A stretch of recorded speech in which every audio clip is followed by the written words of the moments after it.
Assalamualaikum warahmatullahi wabarakatuh. Selamat pagi anak-anakku kelas 8.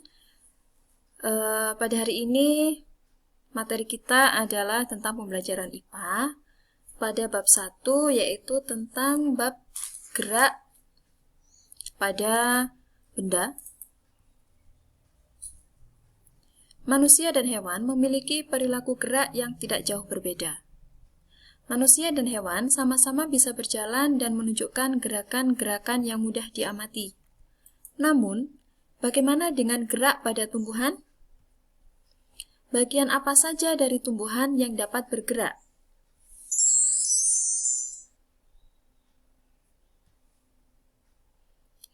Amati gambar berikut. Gambar 1 ini adalah gambar burung terbang. Pernahkah kamu melihat burung yang sedang terbang bebas di udara?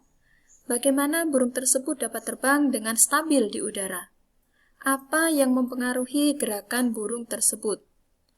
Yaitu adanya gaya dorong dari sayap ke bawah dan juga gaya angkat dari burung ke atas. Ini yang menyebabkan burung bisa terbang dengan stabil di udara.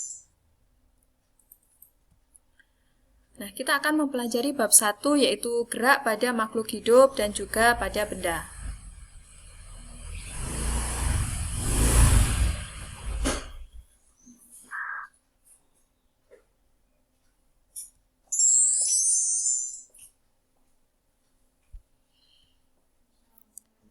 Tujuan pembelajaran kita pada bab 1 yaitu tentang gerak pada tumbuhan, kemudian gerak pada hewan di air, di udara, dan di darat.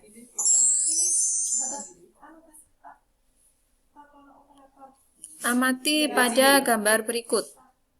Ini adalah gambar dari tumbuhan putri malu atau yang nama ilmiahnya adalah Mimosa pudica. Pernahkah kamu menyentuh daun putri malu? Apa yang terjadi jika daunnya disentuh? Apakah rangsangan daun putri malu hanya berupa sentuhan saja? Bagaimana jika daun putri malu tersebut dirangsang dengan panas atau dingin? Adakah perbedaan kecepatan menguncup daun putri malu tersebut? Untuk menjawab semua pertanyaan tersebut, ayo kita lakukan percobaan sederhana berikut. Nah, ini anak-anak bisa melakukan percobaan sendiri di rumah ya, terhadap gerak daun putri malu atau kalau kita menyebutnya dengan tumbuhan kumis kucing. Nah, anak bisa melakukan kegiatan ini.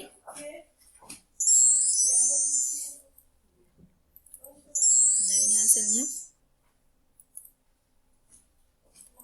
Jadi kesimpulan pada gerak daun putri malu, contohnya adalah yang pertama, gerak tumbuhan berdasarkan penyebabnya dibagi menjadi gerak endonom, gerak higroskopis, dan gerak esionom. Gerak endonom atau gerak spontan adalah gerak tumbuhan yang tidak memerlukan rangsang dari luar atau tidak diketahui penyebab luarnya. Rangsangan pada gerak endonom diduga berasal dari dalam tumbuhan itu sendiri.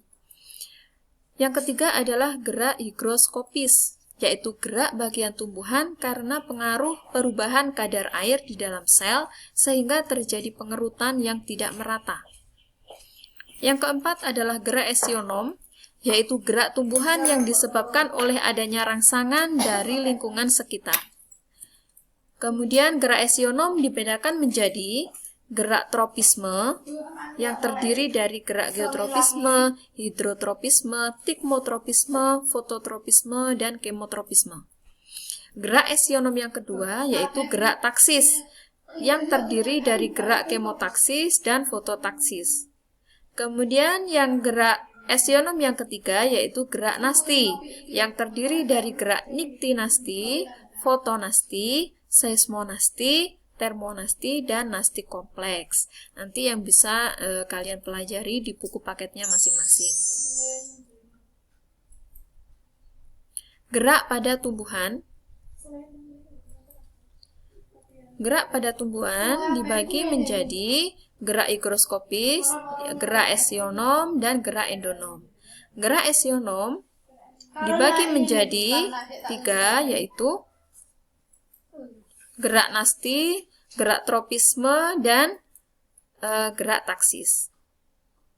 Gerak nasti contohnya, menutupnya daun putri malu, ini masuk ke dalam gerak niktinasti. Kemudian menutupnya daun Venus, itu seismonasti. Menutupnya daun majemuk karena malam, niktinasti. Mekarnya bunga pukul 4 adalah contoh fotonasti. Membuka dan menutupnya stomata adalah nasti kompleks. Kemudian gerak tropisme, contohnya adalah gerak batang ke arah cahaya, kemudian gerak akar ke dalam pesat bumi, kemudian membelitnya ujung batang pada sulur tanaman, kemudian gerak akar menuju tempat yang berair. Gerak taksis, contohnya adalah gerak kloropas ke arah cahaya. Nah, ini gerak menutupnya daun putri malu. Dia akan menutup ketika disentuh.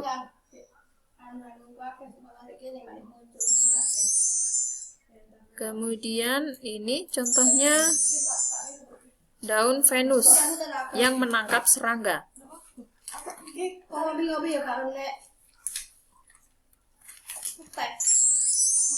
Kemudian menutupnya daun majemuk karena malam. Ini contohnya yaitu daun lamtoro atau daun petai Cina, dia akan menutup atau mengatup saat malam hari. Ini adalah contoh dari gerak niktinasti. Kemudian yang berikutnya ini adalah fotonasti, yaitu mekarnya bunga pukul 4. Jadi kalau pada pagi hari ini bunganya menguncup, kalau pada sore hari bunganya akan mekar. Kemudian yang kelima contohnya yaitu membuka dan menutupnya stomata pada daun. Ini adalah contoh dari nasti kompleks. Kemudian contoh dari gerak tropisme yaitu gerak batang ke arah cahaya. Ini merupakan contoh gerak fototropisme. Seperti apa? Nah ini. Jadi kalau misalnya kalian menanam tanaman di dalam rumah, maka arah dari batang itu dia akan mendekati cahaya. Dia akan mendekati jendela. Ini adalah contoh dari fototropisme. Kemudian gerak akar ke dalam bumi. Ini namanya geotropisme. Jadi akar itu akan selalu mengarah ke dalam bumi atau ke arah pusat gravitasi. Kemudian membelitnya ujung batang pada sulur tanaman. Nah, ini biasanya pada buah manisa ya. Nah, ini merupakan contoh tigmotropisme. Ini terjadi karena sentuhan. Kemudian yang berikutnya yaitu contoh dari gerak taksis, yaitu gerak kloropas ke arah cahaya. Contohnya. Nah, ini jadi kloroplas itu akan cenderung untuk mendekati cahaya. Gerak pindah tempat organel kloropas di dalam sel-sel tumbuhan ketika sel disinari. Jadi dia akan bergerak menuju ke arah cahaya.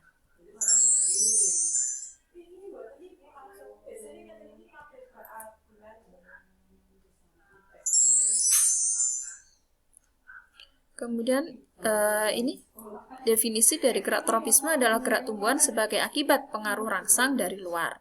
Dan arah geraknya dipengaruhi oleh datangnya arah rangsang.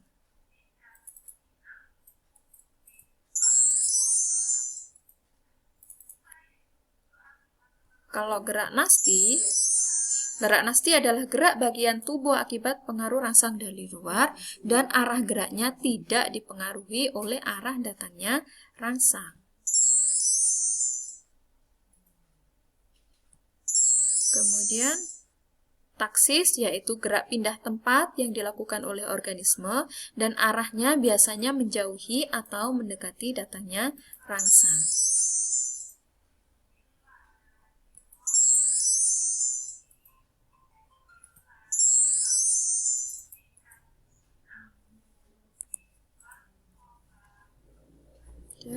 Ya, ini materi untuk gerak pada tumbuhan.